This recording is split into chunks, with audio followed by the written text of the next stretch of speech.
Ladies and gentlemen, when God marks a day, it is no longer just a day. It becomes an altar in the corridor of time. August 14th, 2025. He is not approaching us as a mere date. It is advancing as a divine interruption. We live in an age where calendars are cluttered with deadlines, events and the holidays, yet very few days bear the fingerprints of the divine. This day, however, is not one that man invented or government scheduled. It is a day when God himself has declared. This will not be normal. Let us understand what that truly means. When the creator of the universe identifies a specific day, he is not operating within human constructs. He is speaking from eternity into time. And when eternity touches time, disruption is inevitable. Every historical move of God, whether in the sacred text or in the unfolding of modern history, has been preceded by such moments. Days that seemed ordinary to the uniform, but extraordinary to the spiritually aware. The day David faced Goliath was not announced by trumpets in the morning. To the natural eye, it was just another day on the battlefield. But in the unseen realm, it was the day kingdoms would be restructured and a shepherd boy crowned by destiny. So when God says that August 14, 2025 will not be a normal day, he is not merely forecasting an event. He is declaring a divine override. It means human plans, however well crafted, may be interrupted. Political strategies may collapse. Business projections may be rerouted. Relationships may be tested. And spiritual climates may shift. Because the movement of God is not designed to fit neatly into the folders of our convenience. No. When God moves, he unsettles the settled, displaces the comfortable, and promotes the hidden. The very essence of divine disruption is to remind man that no matter how advanced we become, we remain guests in a world that God owns. And this disruption is not to be feared, it is to be discerned. The prophets of old did not shiver when God moved. They stood, become the offense of. They interpreted the moment, they aligned the people, they summoned obedience. Because when the divine appoints a day, it is a signal that heaven is about to legislate on the affairs of men. And legislation from heaven does not ask for permission from the earthly. When the Red Sea parted, it did not consult Pharaoh's military. When fire fell on Mount Carmel, it did not ask the approval of Baal's prophets. When Jesus rose from the grave, he did not first inform the Roman authorities. Why? Because the divine does not need validation from the mortal to perform the eternal. That is why I urge you, do not sleepwalk into August 14. This is not a day to merely exist. It is a day to be spiritually alert. For while the world is busy with headlines, God is preparing to write his own. You see, every generation has days that become pivot points. Days after which nothing remains the same. And those who discern the signs of such times do not live like the rest. It offends of they posture themselves differently. They speak with purpose. They walk in humility. They intercede, not complain. They prepare, not panic. Now understand me clearly. I am not here to sensationalize. I am not here to give you fear wrapped in prophecy. No, I am here to awaken you to the responsibility that comes with divine information. Because when heaven declares a date, it is not simply to impress, it is to instruct. You must ask yourself, what part do I play in this unfolding drama? What am I being summoned to correct, release, confront, or build before that day arrives? Psychologically, many of us are conditioned to believe that tomorrow will look like today. That history repeats itself in cycles of routine. But the danger in that, the mindset, is that we can become numb to disruption.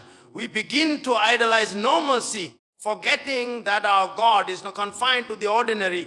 He appears in burning bushes, speaks through donkeys. It feeds thousands with a boy's lunch and uses a wooden cross to conquer sin and death. The moment you assume that divine activity must fit your logic, you disqualify yourself from participating in the supernatural.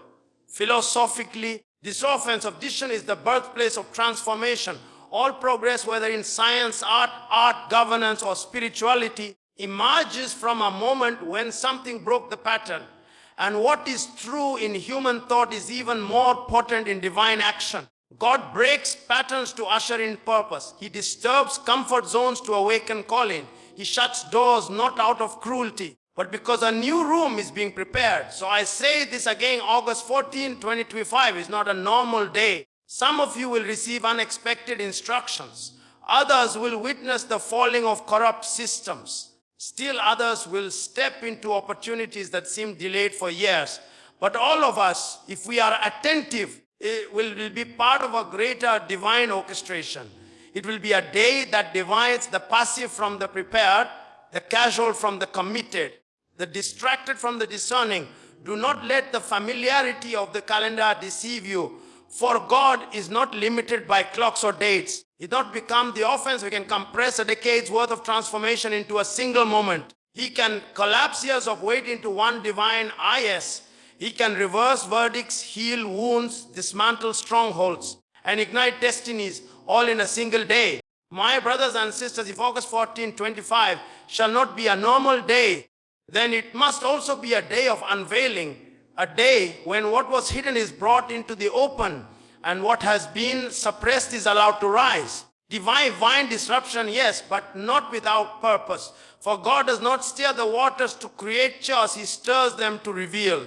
On that appointed day, we are not only facing a shift in time, but a revelation of truth, the divine reckoning in which masks will fall, secrets will surface, and silent voices will be heard. You see, in every age, become the offense of, there are those who walk through life with the burden of invisibility. They labor in shadows. They do what is right without recognition. They suffer injustice with dignity, praying, hoping, believing that there must be a day when God, who sees all, will remember. August 14, 2025 will be that day. The day of the Lord is not just about judgment in fire. It is also about justice in light. It is when the divine courtroom opens and those who were silenced receive a voice. Those who were denied are vindicated, become the offense of, and those who are forgotten are remembered. I speak to you now not merely of political systems or social injustices, though the offense of though they will be touched. I speak also of the personal, the spiritual, the intimate areas of life where many have endured in quietness, held offense, held their peace while being misunderstood, stayed loyal when betrayal was easier. To those who have walked with integrity but were mocked for their restraint, to those who said no to compromise and were demoted for it, to those who wept in private but kept serving in public, this is your day of reckoning, not the kind that destroys, but the kind that reveals who you truly are. Oh, for what is revelation if not a lifting of the veil? And what is a veil but a cover that hides reality from the eyes of the casual observer? August 14 is not the day for the casual. It is the day for the committed. The casual will see nothing special, but the committed will see meaning in moments, signals in silence, and confirmation in what others consider coincidence. Now let me take you deeper. Revelation and reckoning are twin forces. One exposes, the other restores order. Revelation alone may shock, but reckoning ensures transformation. That means it is not enough for things to be revealed. They must also be rearranged. And this is where the justice of God differs from the judgment of man. While man seeks revenge, God seeks realignment. When He exposes, it is not to humiliate but to humble. When He lifts one, it is not to create pride but to position them for purpose. Think of Joseph, thrown into a pit by his brothers, forgotten in a prison by men he helped. He was not only hidden, he was dismissed. But when God declared the day of His revealing, no human interference could delay it. In a single moment, Pharaoh called for him, and the prisoner became a prime minister, not because of a lucky break, but because his faithfulness in private had matured him for public elevation. That is what August 14 may represent for many. Years of preparation meeting the fullness of time, long seasons of silence exploding into divine speech, delays that were not denials, but divine strategies for perfect alignment. And so I say again, this is not a day of destruction. It is a day of reversal. The arrogant may fall, not because God hates them, but because pride must bow where truth reigns. The humble may rise, not because they demand it, but because God lifts those who lower themselves. It is not always the loud who lead. Sometimes it is the loyal who are entrusted with the future. But, my friends, let us not be deceived. Revelation is not always comfortable. For some, it will be a confirmation of what they always knew in their spirit. For others, it will be a confrontation of what they have tried to ignore. Truth is a sword. It cuts, but it also heals. It disrupts illusions, but it also awakens destiny. Those who are wise will not resist it. They will embrace it. They will allow the light to shine even in the places they would rather keep hidden. And what of reckoning? It too is not reserved for the wicked out there. No, it comes first to the house of faith. Come the offense to those who claim to serve a God of justice but live lives of convenience. It is a reminder that spiritual maturity is not measured by titles or positions, but by the condition of the heart. On August 14, come the offense of God will not merely reward activity. He will reward alignment. Were you faithful with what He gave you? Did you obey when no one was watching? It's not becoming of, did you forgive when it hurt? Did you tell the truth even when it cost you? Become the offense of, these are the quiet credentials heaven checks when the day of reckoning arrives. Therefore, as we approach that day, the offense of our posture must not be boastful. It must be honest. Ask yourself, what will be revealed in me? What will be reckoned through me? The offense of what hidden strength is waiting to be acknowledged. What unseen injustice is waiting to be addressed. What quiet obedience is waiting to be rewarded. It is no coincidence that God announces such a day in advance. It is mercy. It is instruction. It is preparation. Because He wants you to be aligned. He wants you to be ready. Not panicked, but positioned. This is not the time to hide in fear. It is the time to walk in truth. For when God reveals, He does not just show the world who you are. He shows you who He always knew you could become. Ladies and gentlemen, we have established that August 14 to 25 is not a day like any other. It is a divine disruption, a day of revelation and reckoning. But hear me now, none of that will matter if you are unprepared. A divine movement without human alignment produces missed moments. The greatest tragedy is not that something did not happen.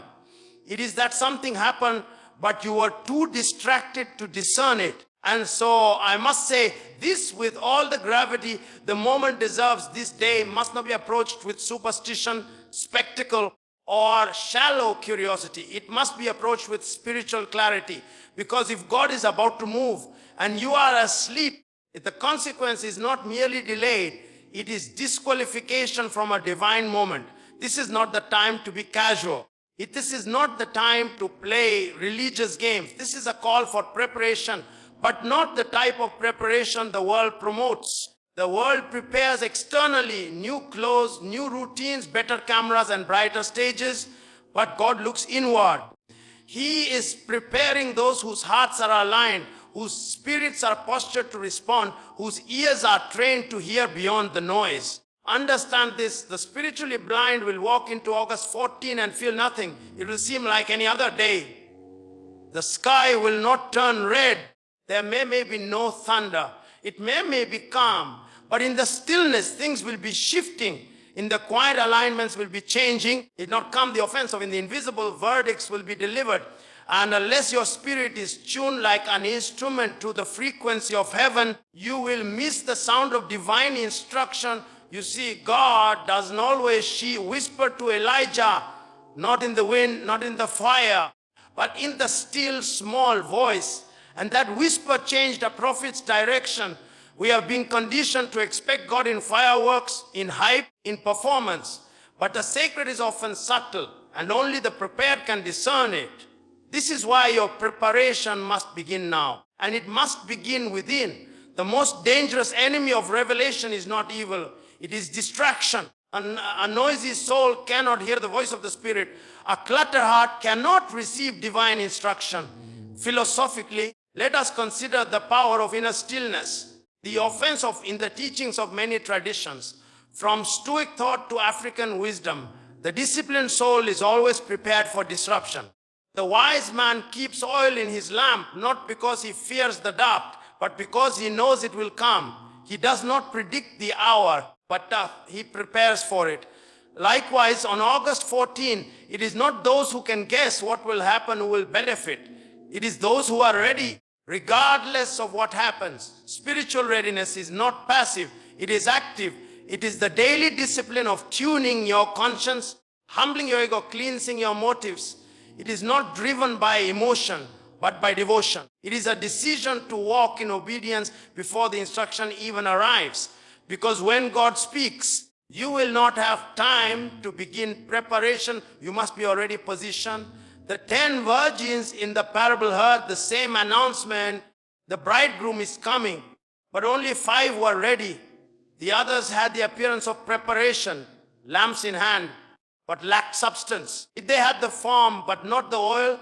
And that, my friends, is the danger of superficial spirituality. August 14 will separate those who talk from those who walk, those who post about God from those who walk with God, those who perform religion from those who carry the presence. And this distinction will not be made by men. It will be made by God himself. Some doors will close, not as punishment, but as protection. Some opportunities will open, not as rewards, but as assignments. And only those with discernment will know the difference. Let me speak plainly. This is not a season to be ruled by trends. The offense of, this is not the moment to measure your readiness by external validation. Align your spirit. Confess what must be confessed. The offense of, break ties with what has kept you in cycles. Quiet the noise around you, because clarity comes to those who are not afraid of silence. Some of you are waiting for a loud sign, but God has already been whispering. He's been nudging you through dreams, warnings, convictions, delays, and you've called it coincidence. It is not coincidence, it is mercy. He is giving you time to prepare, and preparation must be holistic. Align your mind, detach from fear, align your heart. Cleanse it of bitterness. Align your will. Submit it to purpose. For when the day arrives, it will not wait for you to catch up. The moment will pass. And only those postured correctly will seize it. Think not that divine appointments are just to convenience. They require readiness. And readiness, it is not a matter of having everything figured out. It is a matter of being yielded psychologically. Come the offense of, we must understand that people is defining moments not because they are incapable, but because they are inattentive. The human mind is easily seduced by routine, lulled into sleep by the familiar. That is why disruption is divine. It forces attention. But even divine disruption can be misread if the soul is not awake. So sharpen your discernment. Guard your focus. Fast not just from food, but from noise. Step away from things that steal your stillness.